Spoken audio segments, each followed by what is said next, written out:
welcome back. Hope you enjoyed that Dead Aim run. We are now gonna present a little bit of a newer game, Resident Evil Village with freggelhousen. So Hello, if everyone. you want to introduce yourself. Hang on a sec. I just noticed I'm a little dark. Wee. So no one can see me when it's too dark, right? Hello. So yeah, my name is Freggelhousen, and I have the honor to show you Resident Evil Village today. The first out of 3 runs that I can show on this weekend. And yeah, it's gonna be a pretty chill run with a little bit to learn about the game, to talk about, and yeah. If you're ready, I think I can literally start right away. Yes, tell me. Give me a countdown when we... Okay, so we play on first person. Because third person in this game is... Yeah, Capcom did not really do a good job. So much for this. So the timer starts when we skip this cutscene here. Which is in 3, 2, 1, and go! So we already messed up the first turn. Right when you gain the control over Ethan, you try to make a smooth 180 turn without Ethan actually stops. So you can walk on right away. If you're not getting the proper turn, you're being too fast or too slow, it happens that he just stops and he has a little turn animation and you lose like half a second. It's not the end of the world, but obviously in the run, some people have to happen to restart quite a lot of time. Yeah, for this run itself, no Duke basically means we are not allowed to use the Duke or like to interact with the Duke basically for whatever. So that means no inventory expansion, no new recipes, nothing basically. And also on top of that, there is no way for us to get rid of any unwanted weapons. The only way to get rid of your weapons in this game is by selling it. No Duke, no selling. So you have to choose your weapons wisely for a run like this. Yeah, the beginning of the game, it's basically story-wise about 3 years after the events of RE7, where Ethan and Mia have now a baby somewhere in Europe, where Chris brought them to safety in a safety house. And yeah, all of a sudden, Chris attacks us and brings us over here. And he not brings us over here, he just kills our wife and kidnaps our baby, and we don't have any idea what's going on. And so we instantly being here in the snow section and just walking. Have you as well played Village a couple times? Yeah, I played it a few times. Never got into the speed run of it, but I really enjoyed it for like a casual playthrough. I thought casually it was a really nice game to play, because there's so many parts in this game, especially like in the DLC. Like as a casual play, it's so funny. It's like there's so many cool stuff happening. Like here, the baby section, it's for speedruns, the baby section, for example, is just like it's so annoying every single time. But casually, it's a really fun experience when you have that baby screams all over every time in the back. Yeah, like the first playthrough, I went into it without knowing anything because I try to stay away from Twitter when new releases comes out, because I don't really want to spoil myself. Yeah. So I had a really fun time with this game for the first time. Yeah. Especially the first half of the game. That is basically always the time whenever a new Resident Evil comes up. We're actually approaching the first little skip. Let's see if we can get it. It's not 100% free. It's when we open this closet and turn around, we get a jump scare. And we are actually able to skip the jump scare. Right, so when this closet opens... it was too soon. It was my bad. We switch down to 30. Yeah, like I said, we switched a little too soon. But when you make it correctly, you can leave the area where the jump scare happens fast enough to actually not get this little jump scare cutscene. It saves about 3 seconds. And you see me doing those FPS swaps a couple times during the run, because there are many areas where the lower FPS helps you pulling off certain tricks, like for example squeezing by enemies in narrow places or manipulating some stuff. What's it all this? Like in this part, the 30 FPS makes it pretty it makes it doable to get this skip done. Prior to that, it was a New Game Plus trick, but yeah, with this FPS, there is a trick to do it on New Game as well. On top left, you see me waiting for a checkpoint. That is right here. When you restart checkpoints, some checkpoints in this game teleport you. So it now teleported me all the way from over there up here. I'm not going to do this in this run for all the checkpoints that are available to save your time, because we usually in a speedrun run with an LRT, which is a load remove time. And therefore the timer stops every time we pause the game for FPS swaps, for example, or for restarts, or every time a cutscene appears, it stops. And yeah, we have time to do some stuff without waiting for anything, without losing time. And we can also use this or abuse this to let certain areas load or certain items load without losing time. But yeah, since this is not really saving real time, it only saves like an LRT, like I said, the load remove time. Yeah, I'm not gonna use this all too often. Here is the first weapon, which is a spoon. Don't worry, it's not a real spoon. And after this cutscene, we get a banana as well to defend ourselves. We shoot this lichen in the face to get an easy pass, pick up the bolt cutters, and get the hell out of here. The banana is OP. It's basically just a little skin over the base handgun and the base knife to make it a little bit more funny to look. The banana is canon, right? Yeah, it's the cannon. It's the most canon weapon ever. So trigger this lichen, run around the corner, and then the other lichen is right here. And one clip or less. Like depending on how many headshots you can pull off, he dies from like even 6 shots can be enough if you land only headshots. But there is an issue with the headshots because, like as you see, he drops always in a way where it's hard to hit him. Like he turns always the head away. Trigger this, and since this is casual, what we try to do is we try to get hit as much as we can. Because we want to have, on casual, we have 2 DA values, like 0 and 1. DA stands, for those who don't know, it stands for difficulty adjustments. And what this basically does is it's a system where the difficulty of the game changes according to how good you play. Means the more damage you take, the more you need to heal, and such things decrease the DA value and therefore make the game a little bit easier. You basically notice that by dealing more damage. And for speedruns, we try to abuse that, so we don't need to we don't need to farm a lot of stuff. We don't need to collect like endless amounts of supplies. So we can just work with whatever we get. Over here we can get a... Oh yeah, right. We got a herb from the barn lichen, which is a lucky drop. If we wouldn't have got that in this box, we would have got a herb.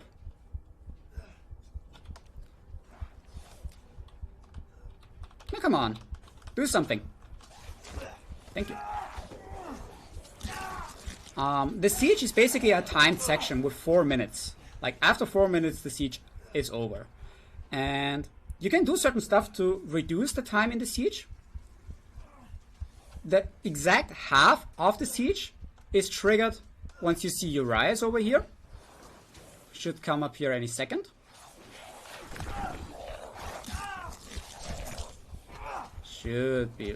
There he is. Now it's exactly half. But since we were close to his spawn location, he triggered 10 seconds earlier. So the half of the siege is also 10 seconds earlier. You're kidding me. So, and then we try to get the ending animation of the siege. There are two different cutscenes that you can get. One is an arrow in the knee, and the other one is when you're getting grabbed from behind.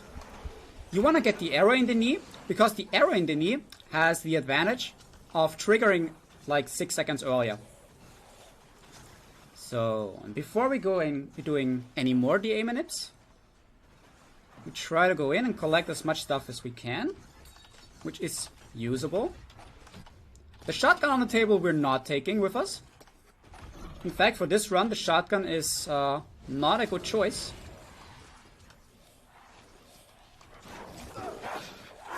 And on our search for collecting stuff, we tried our best to get hit as many times as possible.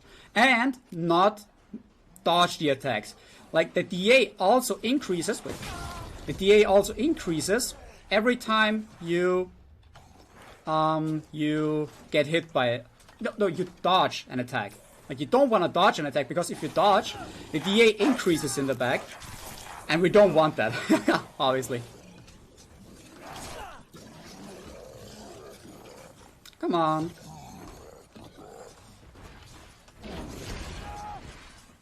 Good boy.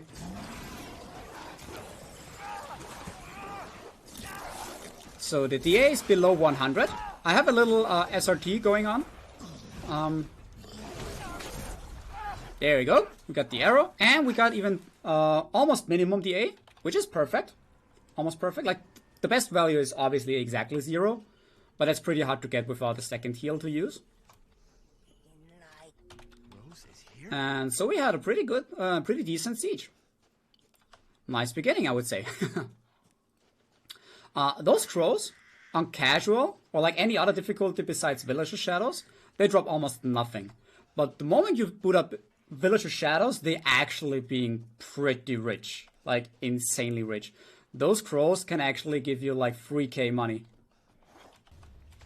So this mine is pretty essential for the first boss fight, because it makes it pretty trivial. And we ignore all the lichens. We just run straight for the... Close the door. For Louisa's house, where we try to take shelter. Let's just say this is only a game, so don't go out and hunt crows for money, okay?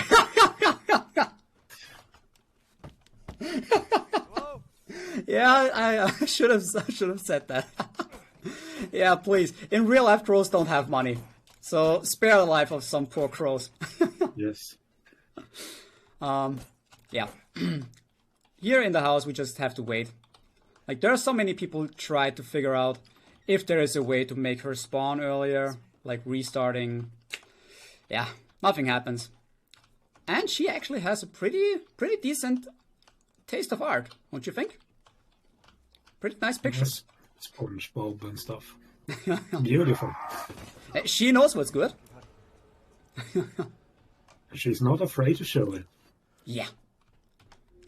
So, like this, I opened the drawer and paused the game. So that way I could retrieve the key from inside before the drawer even fully opened. That is what I meant by letting items load. Obviously, like I said, in real time it's not saving anything, but with the LRT, over the course of the run, you're saving a couple minutes. I know. Thank you, Ethan. So, and the freshly introduced character, Helena, instantly dies. I was always questioning about what Capcom thought about introducing new characters and then just instantly kills them. Like, there's no reason for them to be here, story-wise. Like, they have no impact.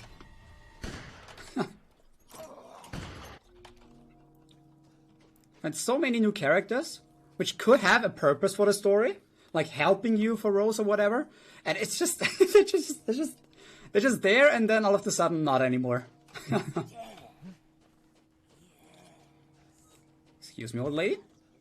Yeah, like introducing a character like that. Oh, that's gonna play a big role in this story. Nope, she's dead. Not even 2 minutes later.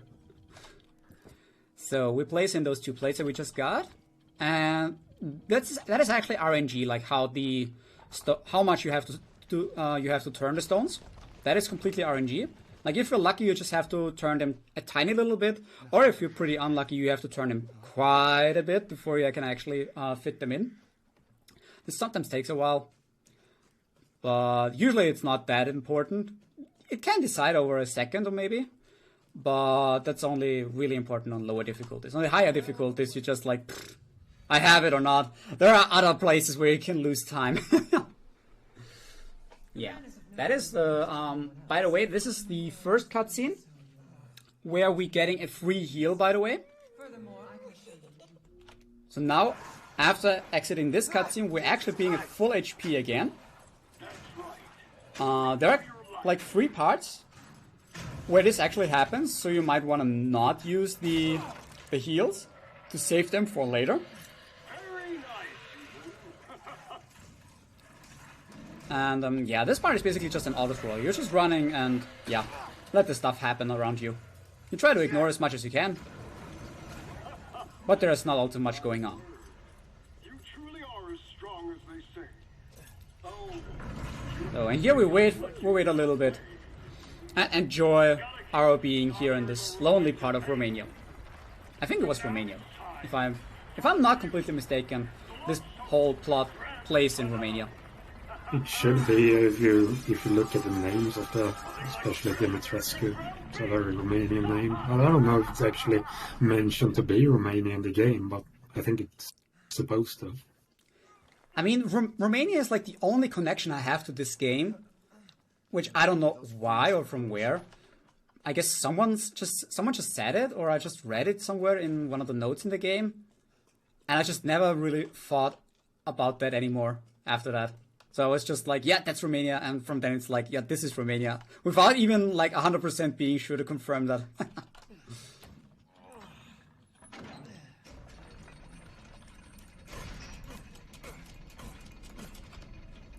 Yeah, the spoon opens up all the doors. Spoon is pretty OP.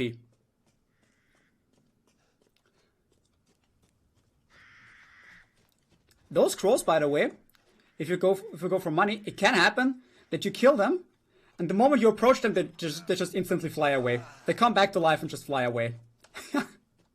This can actually ruin your runs. But not on No Duke, because on No Duke, we don't care for money. We don't need this overpriced stupid shit. Oh boy. That is art. That is art. Whoever created this mod deserves... he deserves so much more. It's just the best mod to run the game, to be honest. Like, it's so nice. Too bad it's not allowed for speedrunning. Like, they just don't allow it. Like any other visual skins or whatever. It's so sad. So, now we cry for... yeah. We have some bloody hands, but nothing that a little bit of wonder juice cannot help us, right? Absolutely. Oh boy. I have inspected these bottles. It says antibiotic or something like this. It's just an antibiotic. I cannot, like, what was Capcom smoking to make this actually a thing? I think we need some antibiotics from Romania. I mean, like, it's insane. He just puts this over his arm and it's like, oh, everything's fine now. Like, what the hell? Even his jacket heals up later on. Yeah, I told you, it's wonder. It's wonder water. So while switching over there, we instantly use the time in the menu to craft a extra heal. So we're not losing that much of a time. The heals, by the way, we craft, or we try to get, only to reduce the DA. We cannot heal right now because we're at full HP, but every time we're not at full HP, we can instantly use a heal. And every heal, even if it's not much, reduces the DA by 100 points and a little bit extra depending on how much HP you're healing. So if you're healing at 1 HP, you're reducing your DA by a lot more than if you would heal with like 99% HP. But especially in the early beginning of the game, and especially on casual, you're like, there's not much that can damage you without losing time. By the way, you might notice me pressing pause every single time, like right now when I was dropping down. That is because that is another part where you just pause and restart the checkpoint to teleport you a little bit and save time. It's just a reflex at this point. Like I cannot really control it. Every time I say myself, don't pause, don't pause, don't pause, and I still pause the game for a split second because I just cannot fight the urge. Like here for now. Like here for now. It just happens. It's just a pure reflex. My thumb just presses it. There is nothing I can do. So here in the cellar, in this box, there is always a pipe bomb. And that pipe bomb is pretty mandatory. Right here, I tried to block the attack and not dodge it. Because if I would have dodged it, if he would have missed me, my DA would have increased accidentally, which I don't like. And since we are at 0 DA, this next fight becomes pretty trivial. So we skip the cutscene. And that's it. Yep. That's the whole fight. If you shoot her the moment she stops crystallizing, like if she stops completely moving, you can make her crumble like 2 seconds faster. So you can easily get away. Yeah, that's the first boss fight. So that is an upgrade for the handgun to deal more damage, which is pretty, yeah. I always would have loved to get this before the first boss fight, but yeah. Banana upgrade. Yeah, make the banana even stronger. Now the peel is even more appealing. Hey. So, and while this opens, we try to use the time and craft as many heals as we can.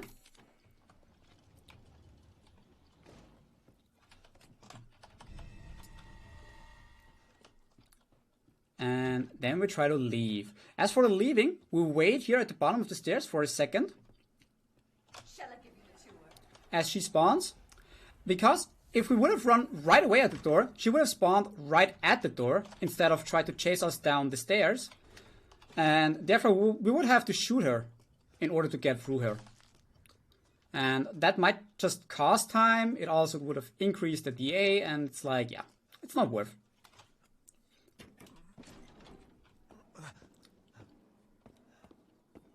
Ah, the misses of the house. We actually have a lot of ammo. This is way more than enough, actually. What have you done to my daughter? For this part, I equipped the pipe bomb, because if you interact with the statues and turn them, you press right click to go out of this menu, like out of the interaction with the statue. But if you press right click, usually when you have the weapon, it aims, or if you have the knife, it makes this aim animation. And this aim animation is actually, it slows Ethan down by quite a bit. But since the pipe bombs don't have such an animation, you're not getting the slowdown here. There is a zombie on the floor. I shoot him. So he's getting up slowly. If I'm too late, he gets up fast. And if he gets up too fast, then he has a hitbox and I have to use my 30 FPS trick. Which looks like this. On this one, we can do it. All we have to do is just block him. And the 30 FPS helps us squeezing by him. Pretty easy. I could use the handgun and just shot him in the head twice. This would have also staggered him. But it would also increase the DA, which we, like I said many times, we don't quite want it. I also really like about the banana mod that it's not just some weird reloading animation. He actually changes the skin of the banana. It's such a nice little detail. They really thought it through with that mod. Yeah. Like, it's so nice to actually having mods really thought a little bit. Like having a little bit of love and detail into it. Yeah. And not just being thrown at you. I think this deserves way more attention for stuff like this. Here again, if you would have skipped this, restarted this checkpoint, we would have, the moment we would have restarted it, the door would have been already opened once we being back into the game. But yeah, real-time wise, this costs a little bit of time. We dodge swiftly this attack, get back our little hand, try to bait an attack if she actually wants to. Because she seems pretty... she doesn't want to. So... if you wouldn't have baited this attack, she would have been pretty far away from us. And that would have caused her to spawn right at the end of the corridor. Which is not very optimal, because then we would have to, like, hope that she's not blocking our exit. Because she's pretty... she's taking up a little space. This makes it a little bit harder for us to get past her. And now for the magic hand. Yeah. So ridiculous. It's almost as if Capcom knows that this is going to be a little meme, and they just do it anyways. Like, I don't know what thoughts they would put into this. It's so funny. Man, screw this castle. Yeah, even screw this castle. Like, he's not even surprised. They're like, oh, good, it works. Yeah, he's just like, yeah, he's just done it, right? Like, good. Carry on with his life. As if he'd done this like multiple times by now. So we just ignore this little fella. And we play a little piano.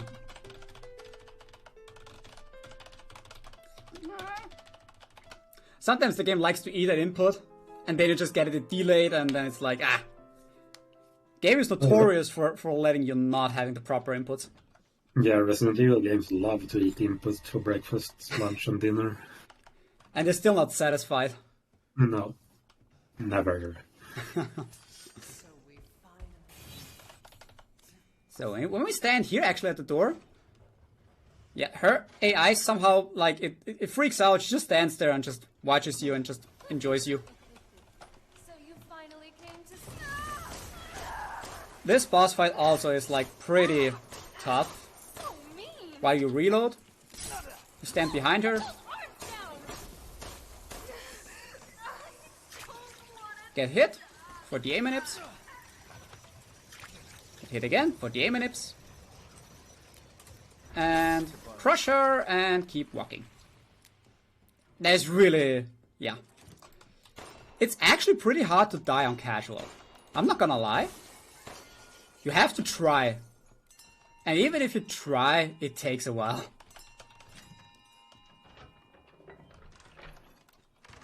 So, and now we're getting to the actual last fight. We just did the bell room and opened the secret way to the roof. But since this takes a while the secret way opens up, we go over here and take care of the last daughter and get up another mask. Instantly break the wall.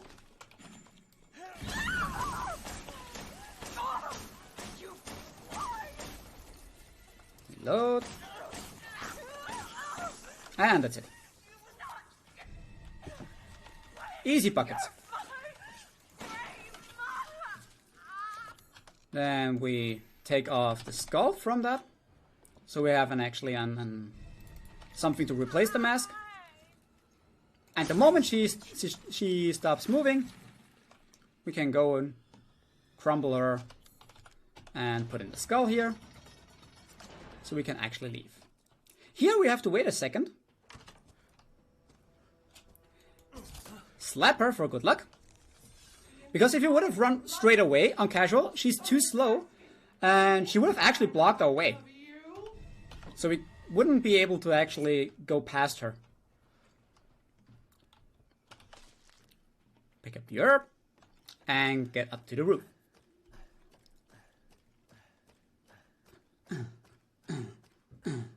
Yeah, it's pretty tough climbing up the ladder.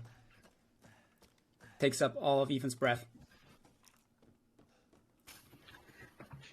So, and here we pick up the sniper, and probably we have to, yep, we have to rearrange our inventory.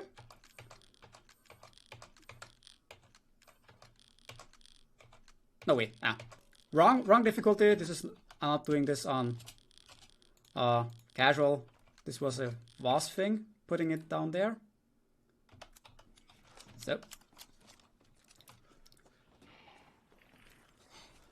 It's actually like if you play no Duke on casual or Voss, you have pretty different inventory loadouts. And for a moment I was like, hey, I have to put the handgun over there, and then I was like, no, dude, this is not the same. Yeah, it must be a bit confusing running like both categories, and no, this is not where it goes in this one. Yeah, like especially if you're doing it multiple times. On a D-Rust, when I was doing it this week, I was like, wait, what was the right menuing at this part?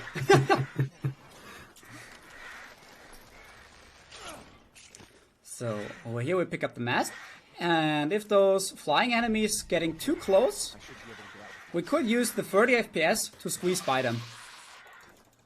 Do we get something? Money, nice. Just try to ignore them. They can actually hit you in the elevator.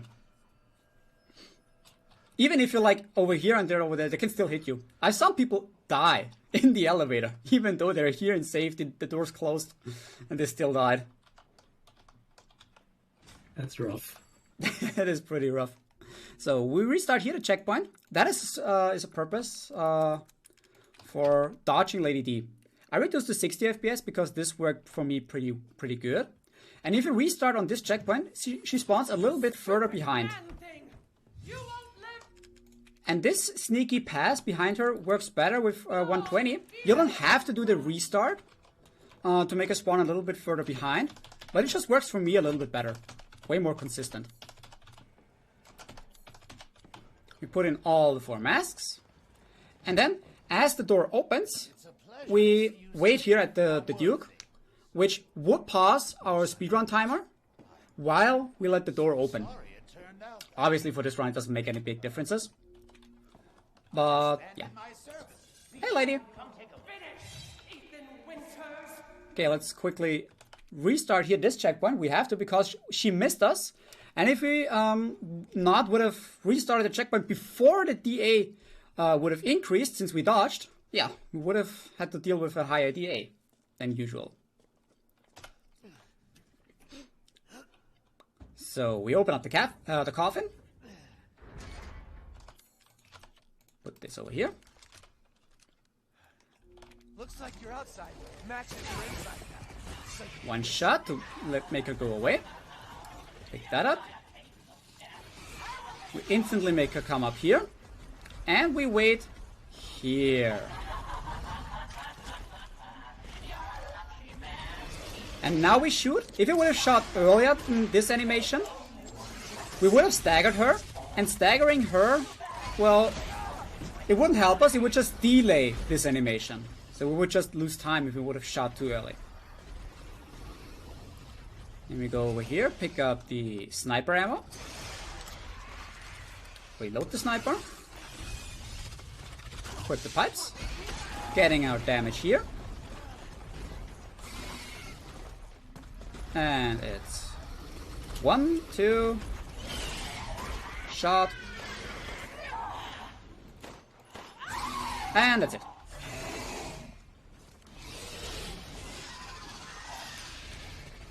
That is the first phase. Pretty easy, huh?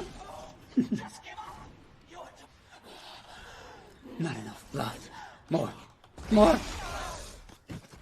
It's actually not much different from a regular New Game Casual run. Because at this point, you even in the normal run, you wouldn't use the Duke. That comes later.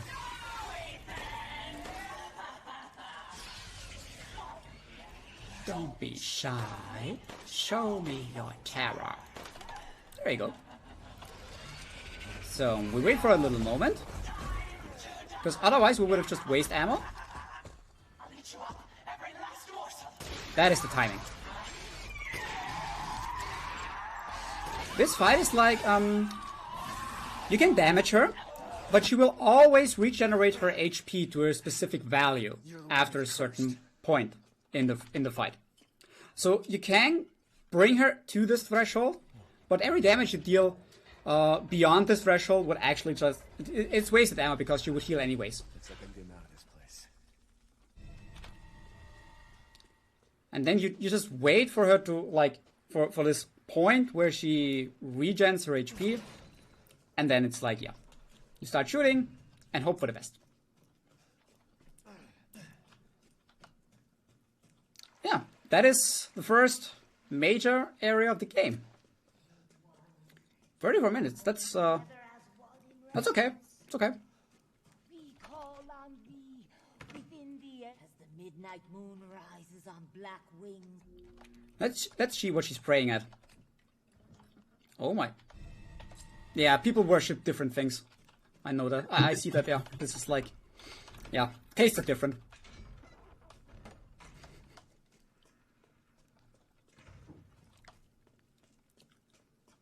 And with that key now, we can have access to different parts of the village.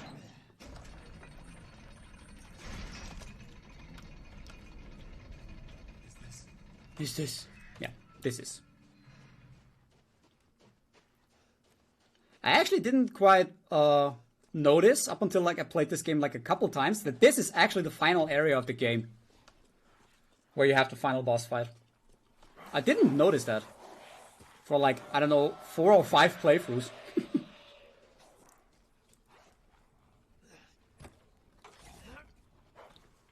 No, we just ignore all the lichens that spawn here because they would disappear instantly anyways.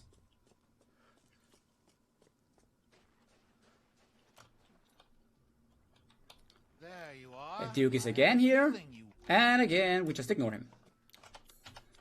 As we put the key into this door, we put in the first flask, because we cannot really do much anyways.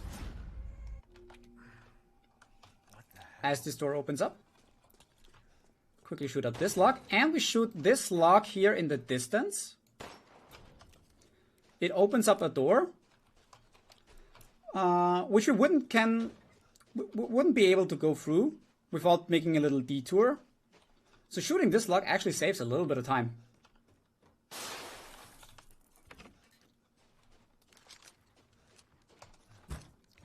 So there is this one lichen over here. Well, we can ignore him. We don't have to kill him. It would just unnecessarily increase our DA. Go quickly over here and put in 7, 4, and 8. And be careful. There is a weapon inside there. If you would pick up this weapon, there is no way for you to get rid of it besides selling. And then we wouldn't have enough inventory space left for the rest of the stuff that we want to pick up. So it would basically be a GG. If you actually pick up this weapon over there, it's GG.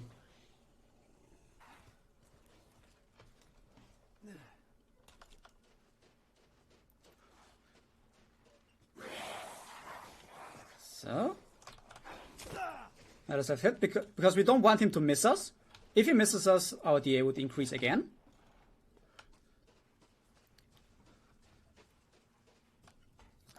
Then we go in here, and here again the same thing as with the statues in the castle. We equip the pipe bomb. So when we quit out of this next menu, we don't aim, and therefore we don't lose time. Damn it. Better see the Duke again. And this is a part where every speedrunner has a save file over there at the church. Because when you now come here to the Duke, he gives you like an extended map where he marks certain locations for you. And you see I can skip this right away. That is because I have a save file here. And as I booted up the game, I loaded this save file and watched that like one time. And then it's loaded. And then every time you come to this point, You can skip this right away instead of looking at it for 4 or 5 seconds. Yeah, it's called the map skip, and yeah, it helps you just instantly skip this. If you don't do this, if you forget this, which at a certain point, I'm pretty sure every single speedrunner forgot it at least once. I have a couple of world records where I forgot this. Where I forgot it, and yeah, whatever. It's 4 seconds, it's sad, but yeah. We just try to continue. Mia? What's going on? Now it's getting a little bit scary, but we have a trustworthy spoon. Something scary happens, just spoon it away. You have to fix her. It's silver. The fate in that spoon. Everyone leaves me. It's a silver spoon. Even Rose. Wait, silver is effective against golds, isn't it? This can't Ghosts, I mean. It's definitely effective against werewolves and lichens, I suppose. What was effective against ghosts? I thought it was silver. Ah, losing it? maybe I'm just mistaken. What if fits so good?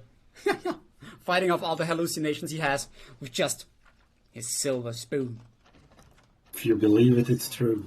Oh yeah. I think whenever you're in a scary situation, just have faith in your personal silver spoon with your name carved in. And everything will be alright. Oh yeah.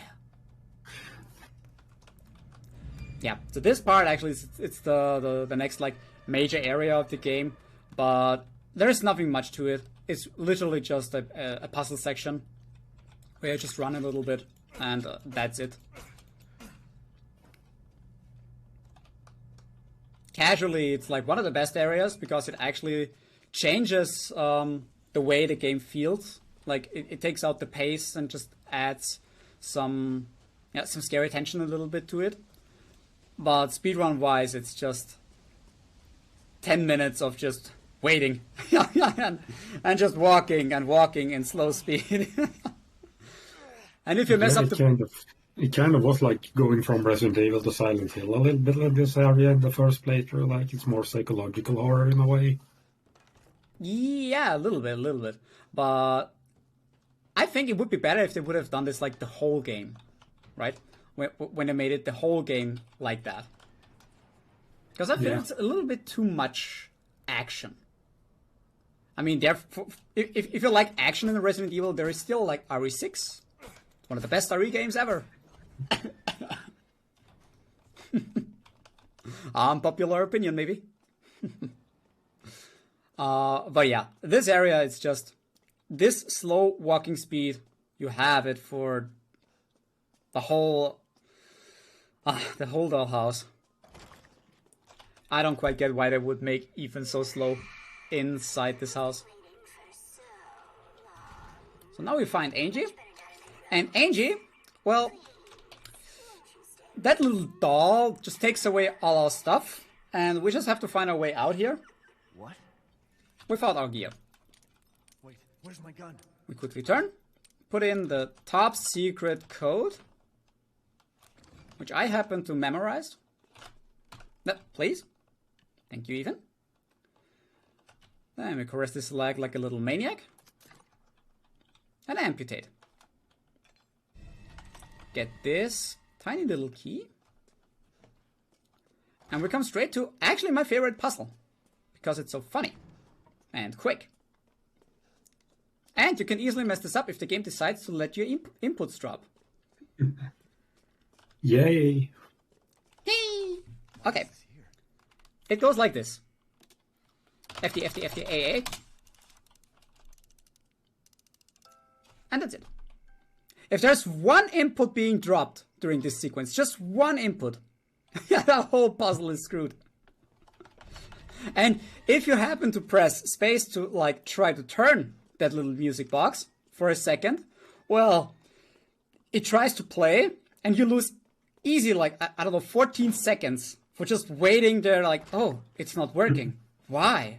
And then you sit there like, dude, just let me change the input, please. It's not working, but I still have to listen to it. Yeah. It's the most painful thing, especially if you're on a good pace and then you just lose like 14 seconds to nothing. Yeah, game. I know I messed up. Let me just play. Let me just fix this. Yeah. So this here, the little film we just got, put this over here, put this over here. It's two simple inputs, and then we watch the prequel to The Ring. And always stay hydrated, guys. Always stay hydrated. Have water. Water important. And there's no better time as in watching a movie, right?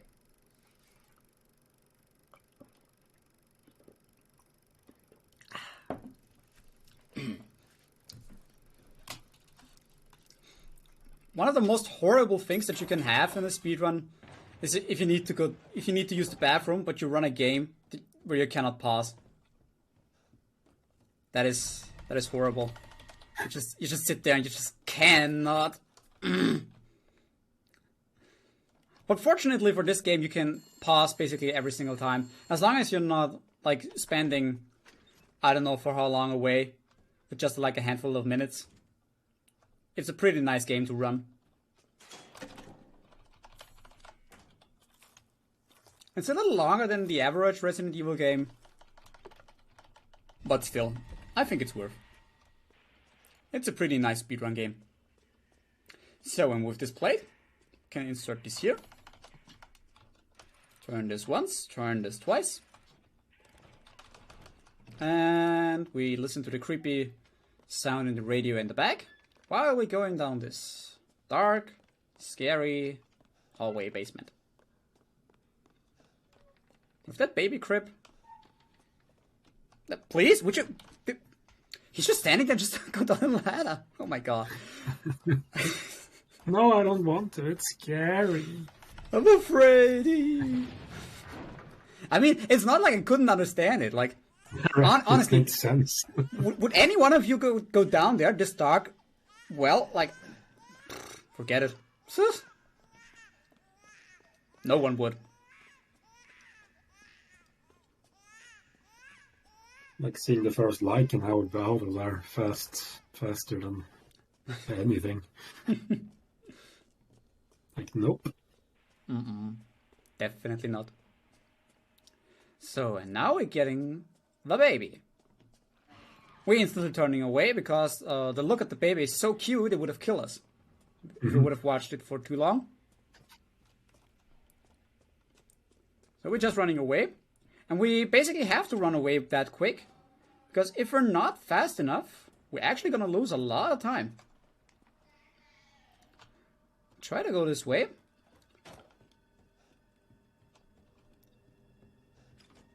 Get to this box. And get that little relief.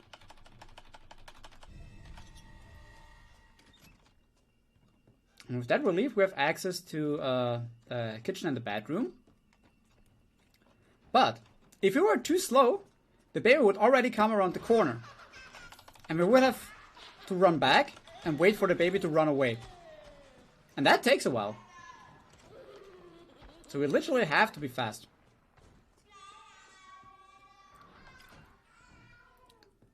So we take the fuse and then all of a sudden it's getting dark. So... and the game basically would want you to go back to the bedroom and hide from the baby. But we're speedrunners, we're cool, we're even. No. We wait here. We decrease the FPS to 30 and wait for the perfect timing, which is now. And just run past it. That's the baby skip, ladies and gentlemen. It looks actually pretty terrifying and pretty close, but it's very consistent. Like if it just do it every time the same, there's no way you can mess this up. But I don't say I have never messed it up. Once I didn't pay enough attention and I ran too early and I was like, no. Yeah, happens. A raid from Mr. Snake SOCOM playing some RE4. Thank you, Snake, for the raid, and welcome on in, everyone. Welcome on in to this Resident Evil marathon. Welcome in, Resident Raiders. Evil Village at the moment.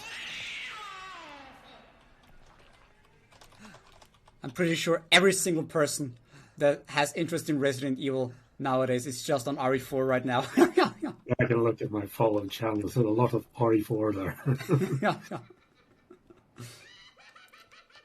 Yeah, if I look on the left side, there's one food and drink, one village, and the rest is RE4. It's everything RE4. So, and yet now we're actually heading to the boss fight, the Angie boss fight, which is like the rest of the dollhouse and basically an auto-scroller. You have to stab her in the head with the scissors that you found before 3 times. The first location is always on the 2nd floor, and it's always here. Rose wasn't born. Stab her brutally in the head. She just laughs at us and runs away. The second spot is always in the dining room, but there are 2 specific locations in the dining room, which have certain indicators for the third spawn. This is the good spot. The bad spot would be there in the corner. Now we listen. If we can hear her when she's leaving on the left side, it's the bad RNG. On the right, the good one. That is the bad RNG. I could only hear her on the left side. That means she's on the bad RNG spot for the 3rd place. If it would have been the good RNG, it would be over there. But yeah. That sound trick actually only works with that 2nd position, which is the good RNG for the 2nd position. The bad RNG in the 2nd position, you would have looked on a specific blood stain on the wall. If it's there, it's bad RNG. If it's not there, good RNG. Yeah, a little complicated, but that's basically everything. And the illusion breaks. At least you have some cues for what RNG pattern you're getting then. Yeah, I mean, like if you just check it, you might lose in total half a second, depending on how you're running. But at the end of the day, yeah, it's nice because you can run straight for that RNG pattern, because you know what you get.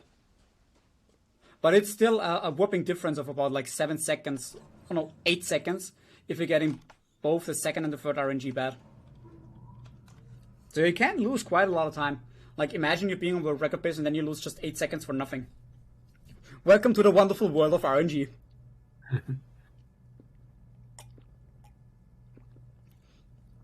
Elevators basically in this game are hidden loading screens, except for this one. For this one, it's not working correctly. I don't quite know why or what's so different about this specific elevator. But on almost any other elevator in the game, you can actually pause during the elevator ride, and that loads the next area in the bag. In a speedrun, you basically just do this to, load the next area without losing time while having the timer paused. So we go in here because there is a mine to pick up.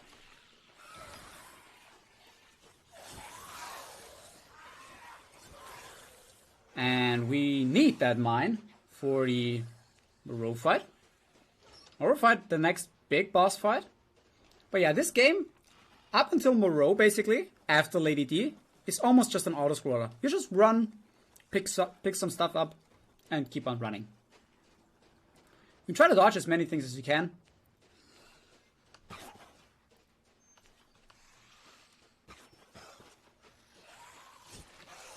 This guy blocks our way, so we go down to 30 FPS. Just squeeze by him. Easy peasy.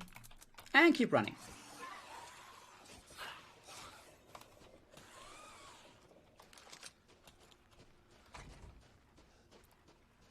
So, and over there we're finally getting a real lichen.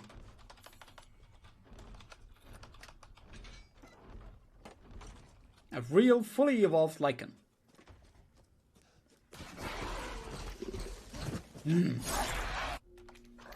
I still wonder how he survives this.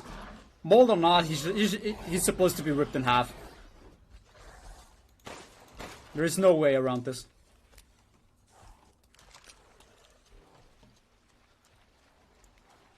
So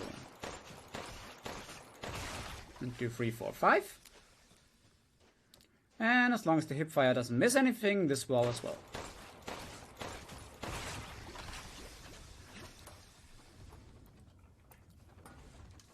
The main things that no Duke basically makes it harder compared to the auto run, like the regular run, it's the inventory.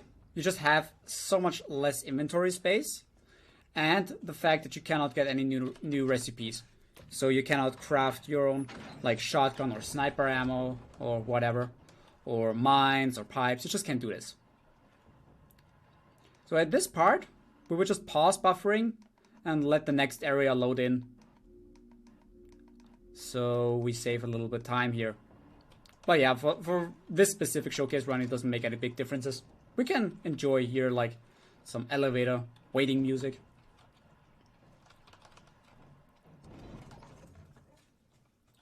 Before we come to the best of them all.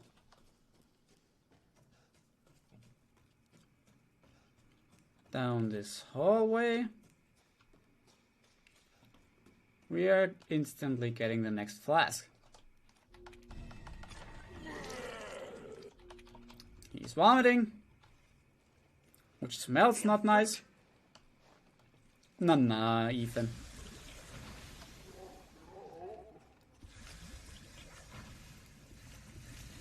We are a dirty little sneak thief.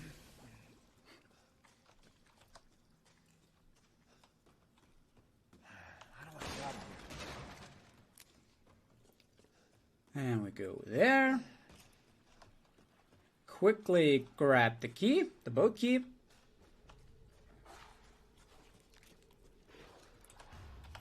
Make a swift turn.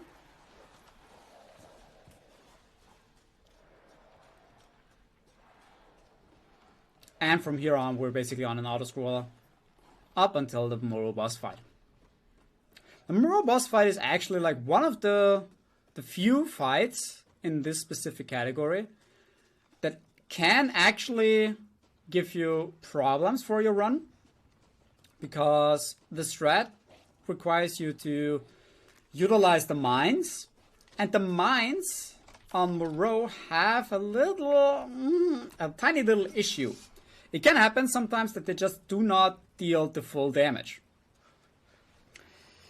Don't 100% know why. I try to pass on the timing always the same. Try to make always the same timing on placement. But sometimes they just don't deal the right damage. And instead of like killing him, he has like 30% left. So it's like, yeah, GG. Basically the run is over. It's not like you couldn't kill him, it's just like you lose like a minute or more.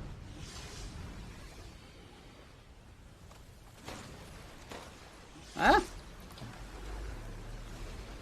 I hate it when he shakes that little bridge. And then you have troubles on hitting him. Hitting the wooden pillars.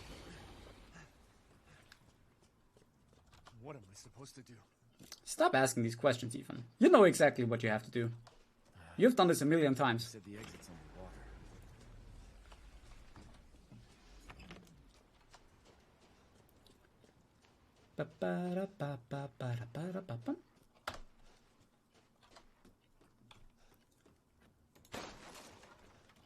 Chem fluid.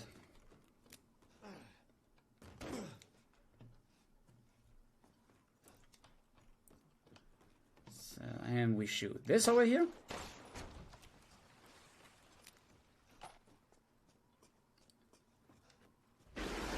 By the way, you can shoot Morrow here. It doesn't do anything, but what it actually does is it is increasing your DA. Even if you cannot really damage him, it can still increase your DA, which is kind of funny. It would be cool if you can actually like damage him a little bit, like preemptively, like before the fight even starts. That would be awesome. But that is sadly something that isn't working.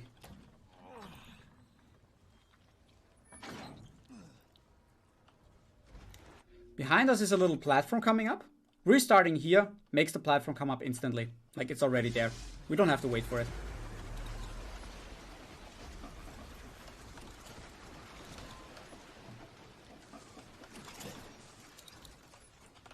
What? This one. Quickly move through them.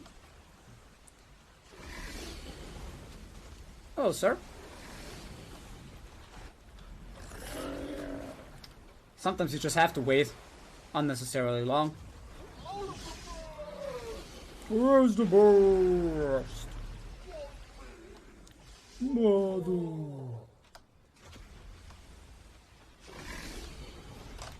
Check. Next time, mama. That voice lines are actually like, they're like one of the best voice lines for this game.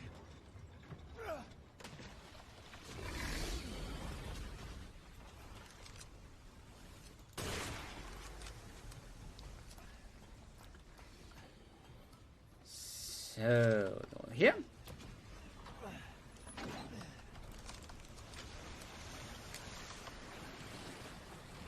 Caught myself a big one.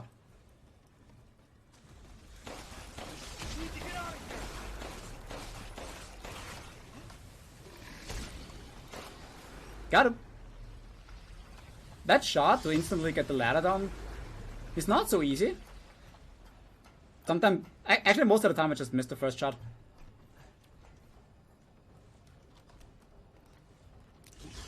So we cannot actually like turn this right away. We have to inspect this first. And then use the crank. Not even God knows why Ethan refuses to turn without like inspecting this one broken part here. Like it just doesn't make sense.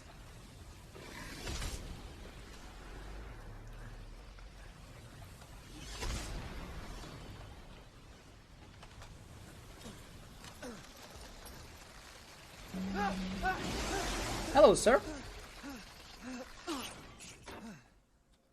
It's like in SeaWorld.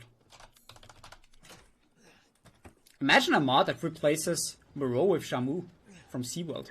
Would have been amazing. If any modders out there, take note of this idea. Okay.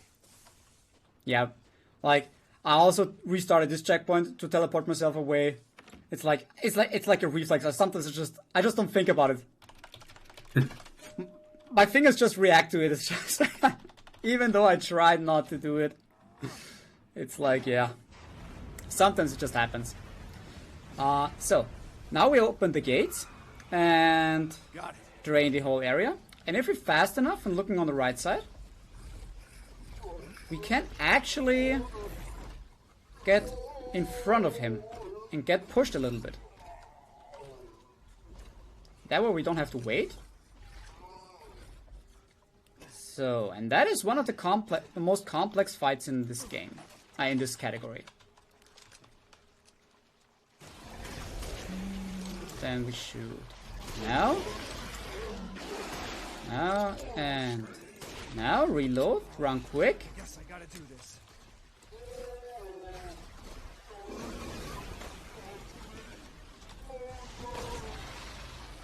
This quickly place 3 mines. Got it. And that's it. Just in time. In death as he was. And it can happen The exit's up ahead. that those 3 mines not dealing the full damage, and if they don't deal the full damage, then yeah, you will climb up on one of the roofs and you lose about like a minute in total, maybe? Because you cannot kill him right away. Yeah, that's a pretty flawless Moreau fight. If it wouldn't have worked the first time, because the mines wouldn't have dealt enough damage, I would have just retried it and tried to prod off the second time.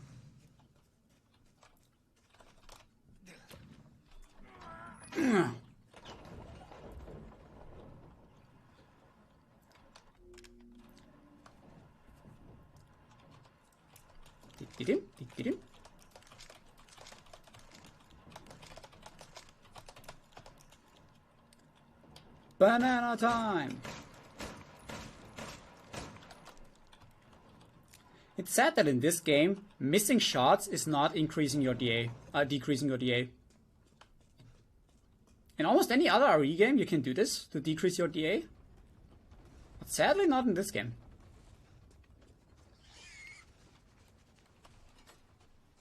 No, you can do it in Resident Evil 2 remake. In 3 remake as well. Yeah. I might wonder if it's possible on RE4 remake. I mean, I haven't seen the SRT yet, so I don't quite know what's affecting the DA in RE4. But I'm curious. So we put this key in here. A lot of people will be working pretty hard over the last couple of weeks to figure that out. Yeah.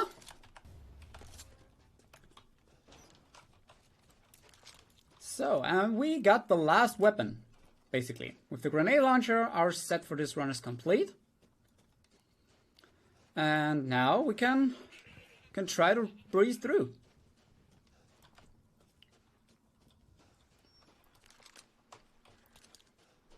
It's not looking like much, but we should have enough ammo for everything. The only thing that is like RNG, like the only RNG part left in this game, in this run specifically, is now that for the grenade launcher that we just got, we need a couple grenade drops, and they are random. Like there are certain drops which are fixed drops, which we can like always get, but there are also certain drops that are just random. And we try to rely on, yeah, a couple RNG hit drops. Wait, did I pick up a shotgun ammo by mistake? I think I just noticed shotgun ammo in my inventory. I have to get rid of them. Like, it's funny, you can drop ammo, but you cannot drop weapons. You cannot drop them. That would make this run so much better. If you could. Yeah, just drop the weapons you don't need anymore. Like exactly. Like you could drop the first shotgun, the first handgun. You would have so much possibilities.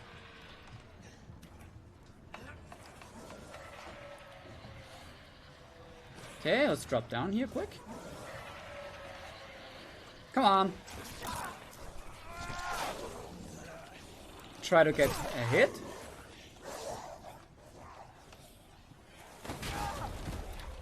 We decreased it by a little bit. Yeah, you have to be careful with this barrel. Like you can damage yourself and decrease your DA for a good chunk. But the problem is at the same time you increase it if you hit other lichens with that. And you try to not hit any other lichens. But it's very unlikely to not hit a single one. If you're hitting 2 lichens with 1 explosion, that's actually lucky. This must be they're dead.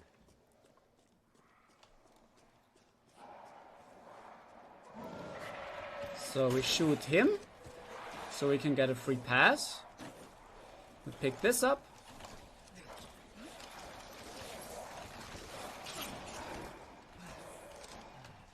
Ah!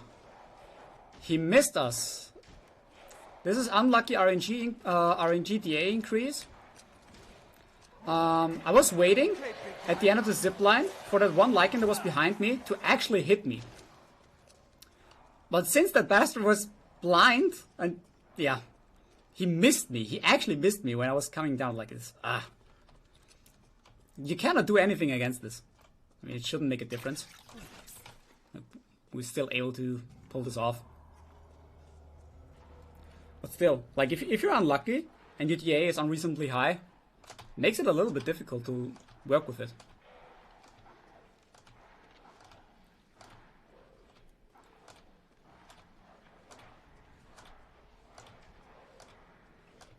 So, and now for the Urias boss fight. So, put this over here. Get the grenades. So, let's see if I still remember the proper order. So it's sniper, grenade, reload. That's not good. Sniper, grenade, reload.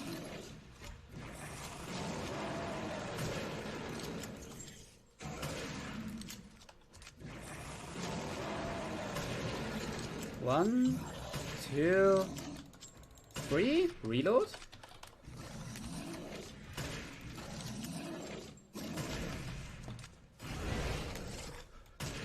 One headshot. Two pipes. And he's dead. Oh, we already... Wait. Yeah, that shotgun ammo was not... That was not intended to be there. Probably picked it up by mistake. That was Urias. He barely stood a chance. And no grenade. At this point you try to get as many random boxes open as possible and just hope for at least a little bit. Getting random drops on grenade, like, it saves so much time. Because imagine if you're getting enough lucky random drops, then you can use the extra grenades on those light doors in the factory, where you would use your handgun to shoot all 5 lights. Instead, you would just use one grenade and then they just all pop.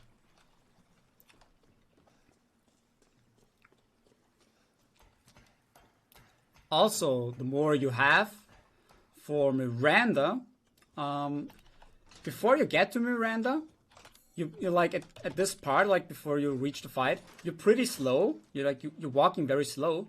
But if you're not capable of having enough grenade shots before you reach the fight, there are extra grenade rounds that you can pick up. The problem is, since you're so slow, you just lose time picking them up. So what you really hope for a good run is just get lucky with the drops. Get lucky. That's everything you can do.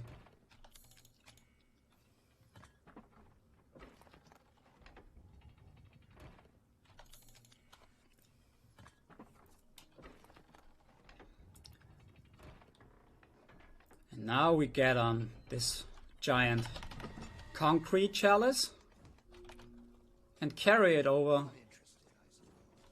like it's nothing.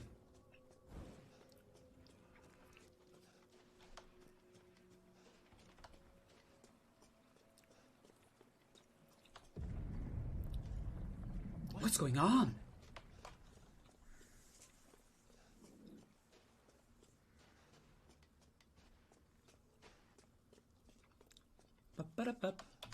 And here we put it in. And then we are waiting for this little elevator to come down. In the meantime, what we can do is watching this tiny little fella. Yeah, that's my cat Nami. Isn't she cute? Hmm? Oh, it's a little tough to actually hold the camera correctly. She's just sleeping right there. Oh, camera, turn. It'll be fine. Ha! Just get your ass across the bridge.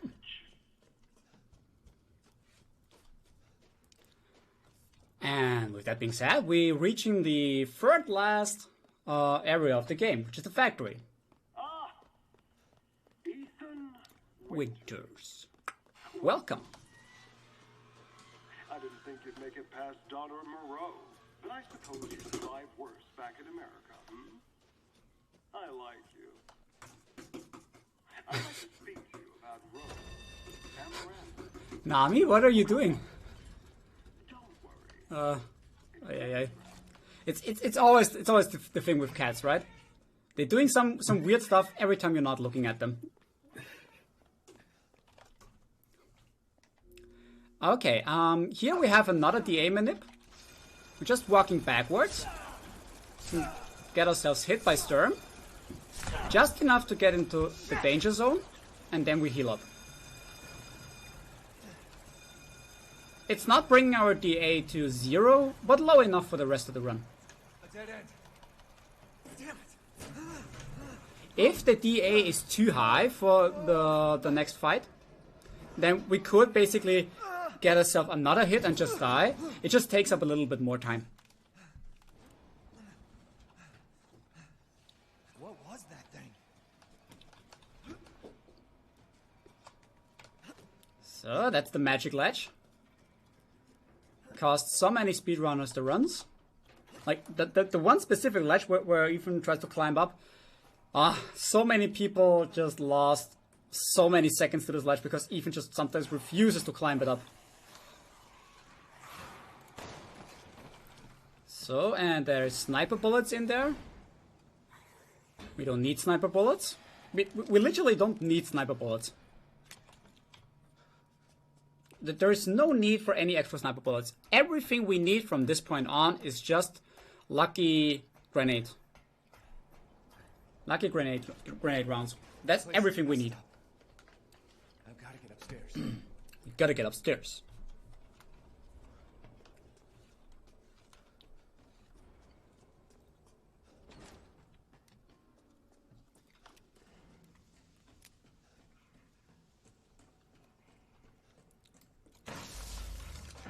We stand at this position and kill both of them at the same time. With one shot. This makes this pass just super fast and basically they're not in the way later.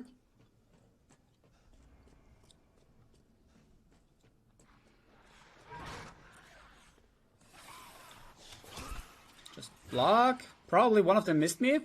Yeah, we get a little DA increase, so it's okay.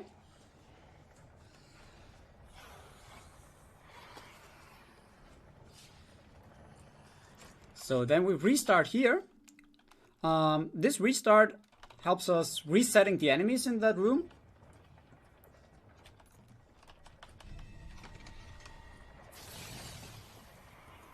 So once we're coming back, we can reduce to 30 FPS. Makes it pretty safe to come through.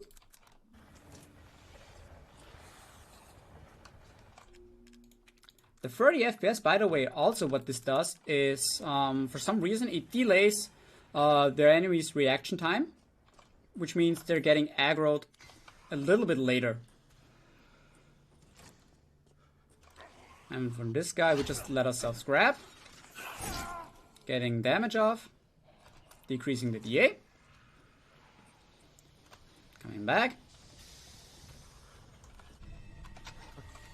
Seems useful. Seems useful. Yeah. What do you know, Ethan, huh? Sometimes it's just so slow. Ah. Okay, for this part we also restart the checkpoint. So we can have a quick pass, the same pass over and over. Like the same cycles.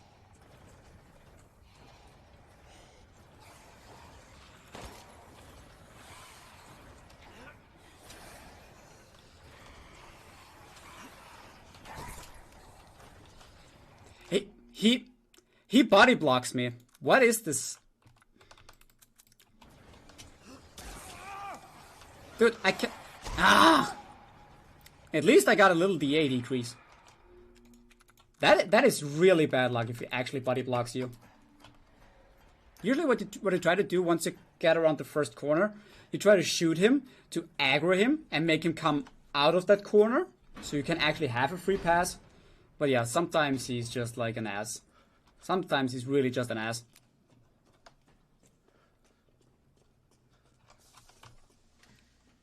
On higher difficulties, that is one of the most feared rooms in the whole game.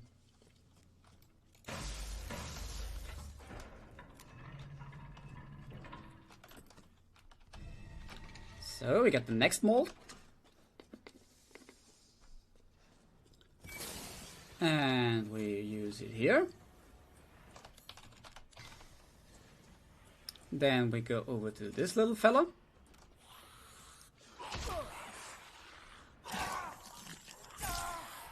Get the bite off again.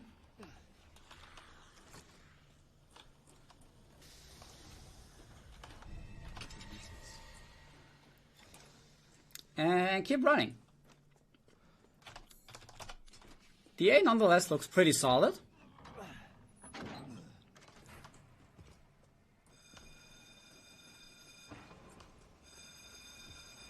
And we'll pick up this little mine here.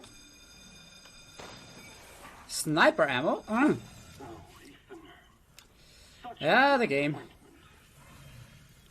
Since we didn't get any random ammo, besides handgun, I'm just using the handgun to open up those light doors.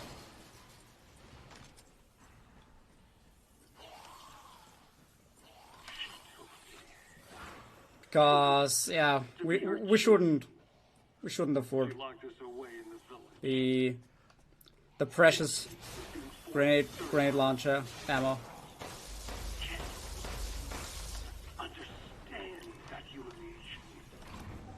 Sometimes that drill guy can actually come in here and just completely ignores the game. I can just say that we got a donation from UT Array with $20 saying good luck to all the runners. Thank you, UT. Thank you. Appreciate you. Much appreciate that. Holy shit. Also, with the donation, I can say that this event is, we are raising money for Play versus Hunger. They believe everyone deserves good nutrition, a full stomach, and relief that not having to worry about where their next meal is coming from. And I, for one, think that's a great cause. So thank you, UT, for contributing to that.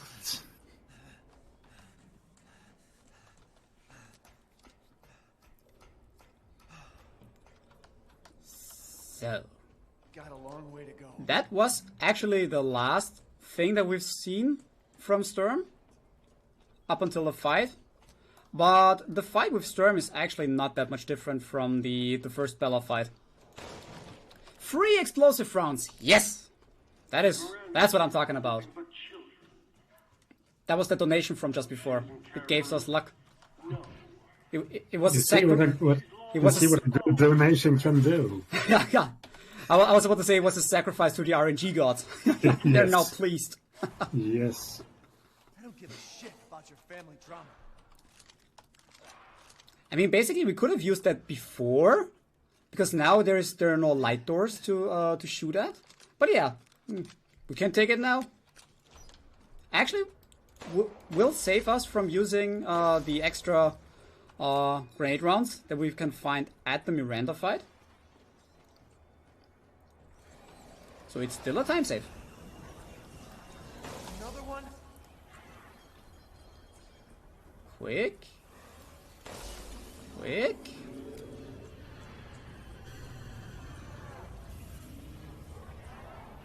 If we're fast enough, we should get this. On casual, this is not an issue. On higher difficulties, they are so fast they can actually reach you on the ladder. If they do, they won't kill you, which is the plus side. Once you reach the ladder, that is. It's just annoying. But on lower difficulties, it's a pretty free room.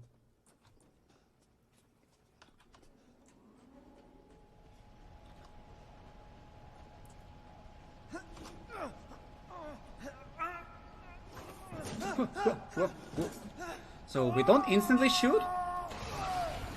We try to travel a little bit with the extra speed.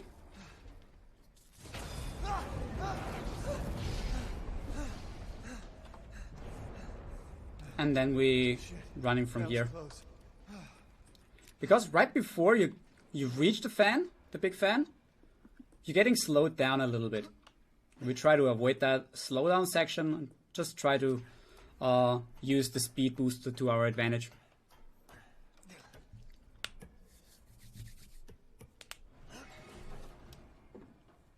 Cheers!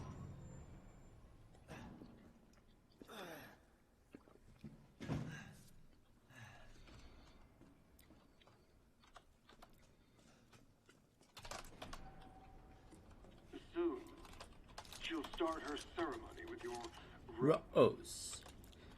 I'm still baffled about for your kids what and for the whole village. was the voice actor thinking of Rose? Like how do you get the idea for Rose? Like the pronunciation, it's like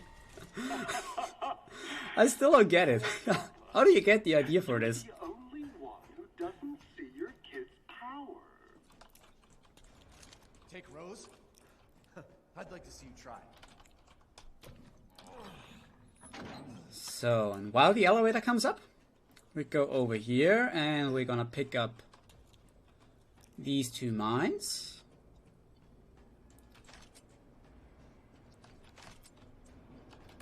There is extra shotgun ammo as well, but we don't pick it up for obvious reasons on this difficulty. But for a Village of Shadows no Duke run, it's actually mandatory.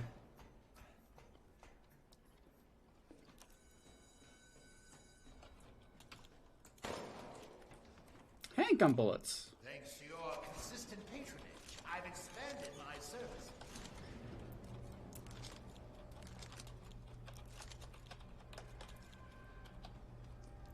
So this is like the final area before the game's pace gets increased by a good lot.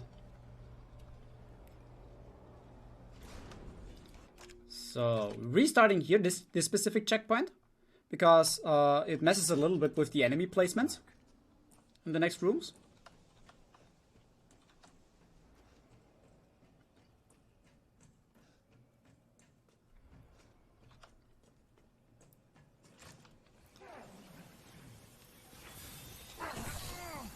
Try to get the hit for the DA.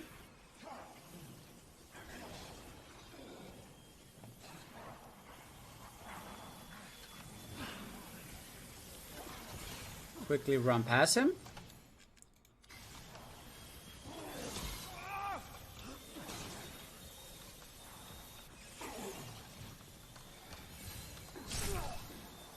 Dude, did he actually miss me with the first hit?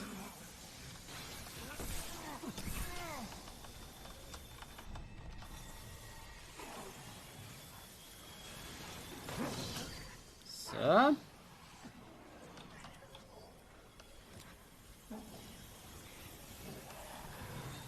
So, those dudes look very scary, but basically all you have to do is just crouch beneath them, and you're getting a free pass. For this specific one, you just have to reduce your FPS once you reach him, and all you have to do is just crouching past him. And this also works on any difficulty. This works even on Village of Shadows. With a little practice, it's a free pass.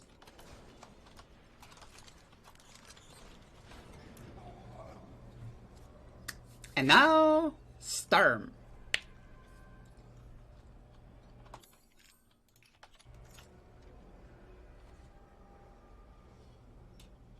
Yeah. I was thinking for a little moment if I'm having enough resources, but I'm having. Yeah, I'm having everything I need.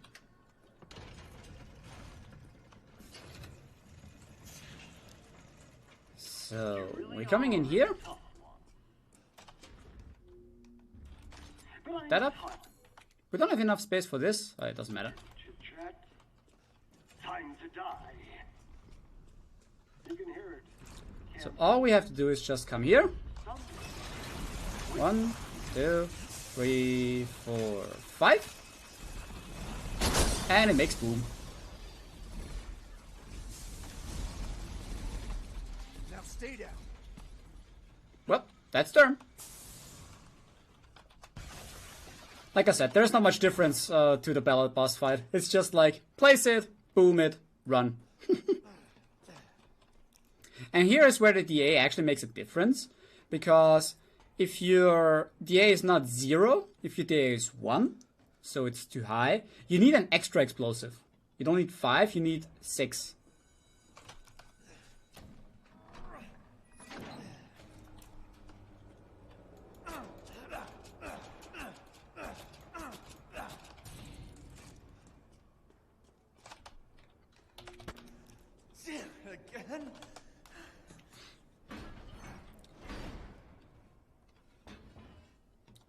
So.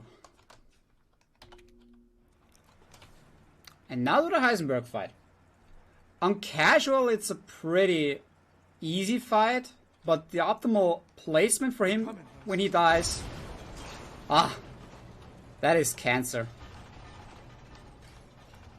The runners, Captain Ezekiel, he actually find a pretty decent strat, but yeah, I just don't exactly remember how to pull it off. I try, maybe it's working, but yeah, we'll see about that. What we're definitely gonna do is, once the door is open, we restart the checkpoint, because that makes him spawn instantly. And he can be instantly attacked.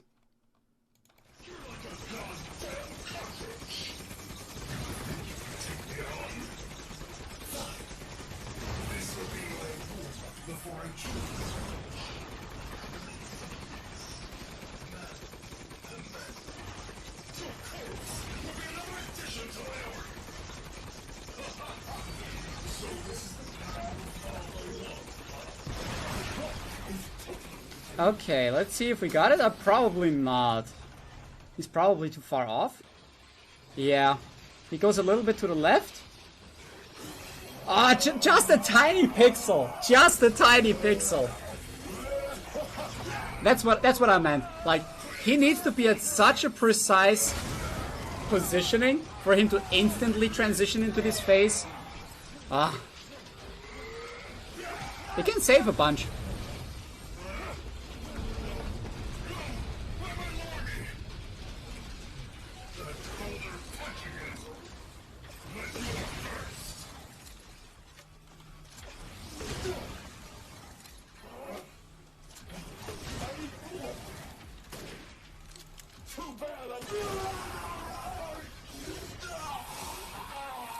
Eight grenades, that is perfect.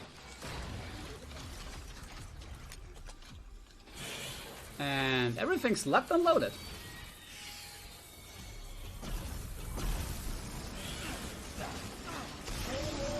Ethan Winters.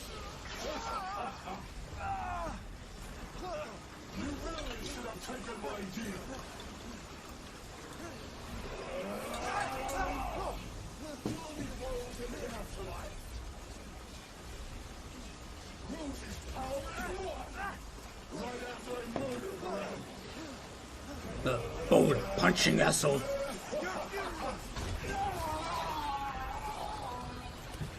No. No. I must kill her.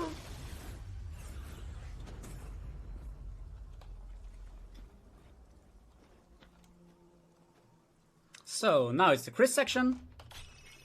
And then it's just Miranda insta-kill. Miranda boss fight actually takes about like 30 seconds or so. Doesn't really take much. Captain, I've confirmed the death of Ethan Winters. I wasn't able to retrieve the body. But I've recorded evidence. Share your screen, and I'll go over the situation. Been a while since we fought together, Captain. On casual, when you play with Chris, I just feel so OP. Doing nothing but recon's gotten me out of shit. All you do is just one tap. Couldn't quite believe it when I heard she turned herself in the Via, though. Taking 5 shots to the head. Beaky Christopher. Yeah. Spooky. Christopher. Everyone watch for hostile bioweapons. Roger. Made contact with a group of hostile We bioweapons. should quickly shoot him. There's more than we thought. Get those out of the way. Western route is clear. Moving out. Roger that. See? Just one taps to the face and they instantly drop. BSAA craft spotted. 2 guards. I can take 'em. Don't get cocky. Don't get cocky. And this is actually the reason why DA is no matter after Storm. That's probably where Miranda. Because at this point, it doesn't really matter what you do, you will always end up with maximum HP, with maximum DA. Like there is no way around it. Hey, boss, it's me. The mole.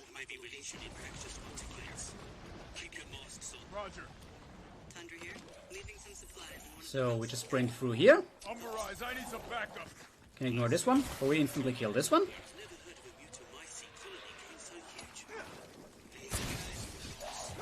So then we just instantly go to 30 FPS, makes it easier to pass. So She thinks she died and gone to hell. I've reached the target location. damn, this is big. All right, Lobo. Marking the target. Roger that, boss. Beep. Reloading now. Just a minute. It's a small headed that way.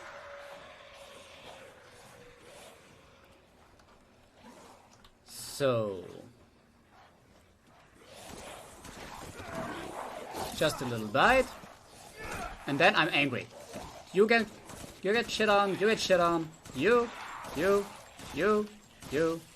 Okay, Captain. I'm reloaded. Ready when you are. That's how easy it actually is. Like it's, and because of Exploding heads. and because of all those kills that you do with the laser, your DA just inevitably it increases and you cannot do anything. So reload.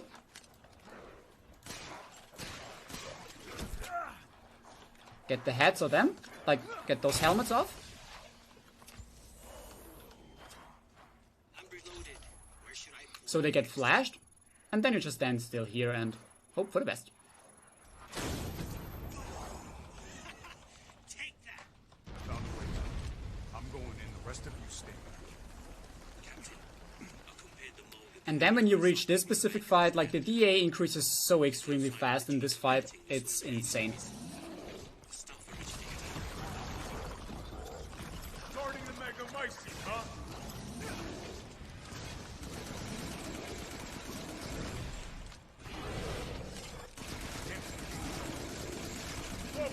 So, and after this, with grenades, if done correctly, he just stands down on the ground all the time, and all you just do is just stand there and just kill him.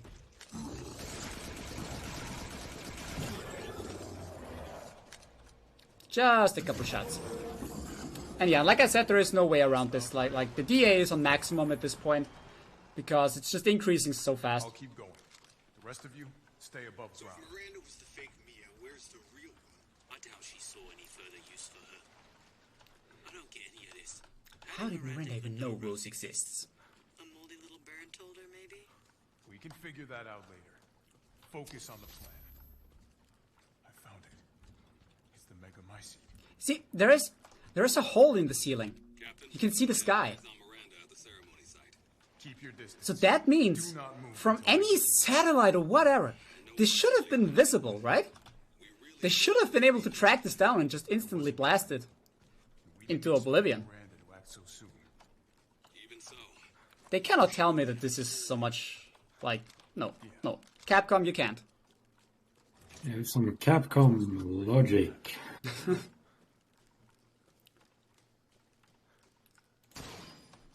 So we just have a couple cutscene skips, and then it's just us and Miranda.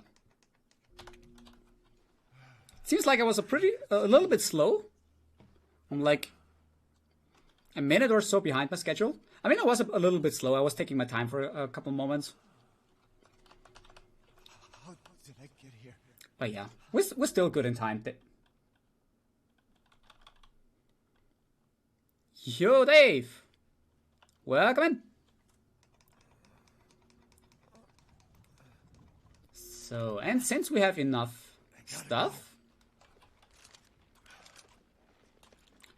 all we have to do is follow the plan.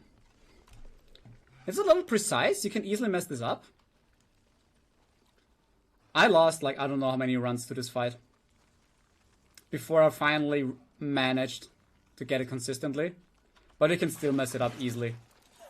Out of my way.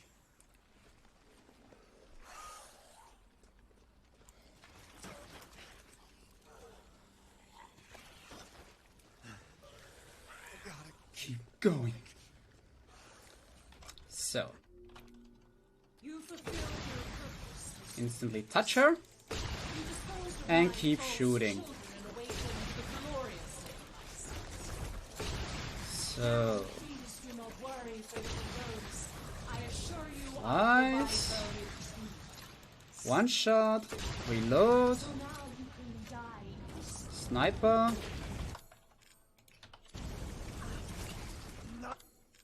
Double pipe bomb. Place the mines. No! I failed a little bit on damage on the explosion. Now, Mr. Winters, I think it's time you left things in mind. Come on. It shoots so slow. The hell I will. I will take Yeah. my daughter. If done correctly, she would have died before the face gets dark. But yeah. Sadly, we messed it up a little bit. We cut ourselves loose with the spoon. Yes, you did. Yeah, the spoons are sharp. If you cut them correctly on the edges, you can sharpen them. So, and the final shot, and time. That is on a casual difficulty. No dupe. Resident Evil Village. My daughter. My Ava. And she's crystallized. Well done, Freggel. Well done. Yeah, in a couple hours I have the next run coming up. All right. Tomorrow morning, right? The next one is knife only, yeah, on Village of Shadows. That takes a little bit more than this. There's a little bit of effort going into that one, I can assume. But yeah, I hope you enjoyed it. Like, this was like one of the more chill runs. It's not that stressful. But yeah, I personally enjoy like No Duke playing on this game because No Duke, in my opinion, provides the best experience for Resident Evil Village. But that's just my personal preferences. So maybe other people would think different. That spoon put in some work. It really did, didn't it? Yeah, the spoon did something. Who runs next? Who do we have next? I will be racing my good friend Matt RPD in Resident Evil Remake coming up. Woo! Nice. A race. I barely see races. But race is actually having so much potential to be fun. Especially if you make some limitations into the race. Like randomizer races or something. Yeah, that's pretty funny actually. So thank you for your run. Thank you for having me here. Thanks for letting me here. I enjoyed it. All right, tons of fun. Really good run there. Thank you for doing that. We are going to go to intermission now. We'll be right back with Tom Hano and Matt RPD for this race that's coming up. Stay tuned.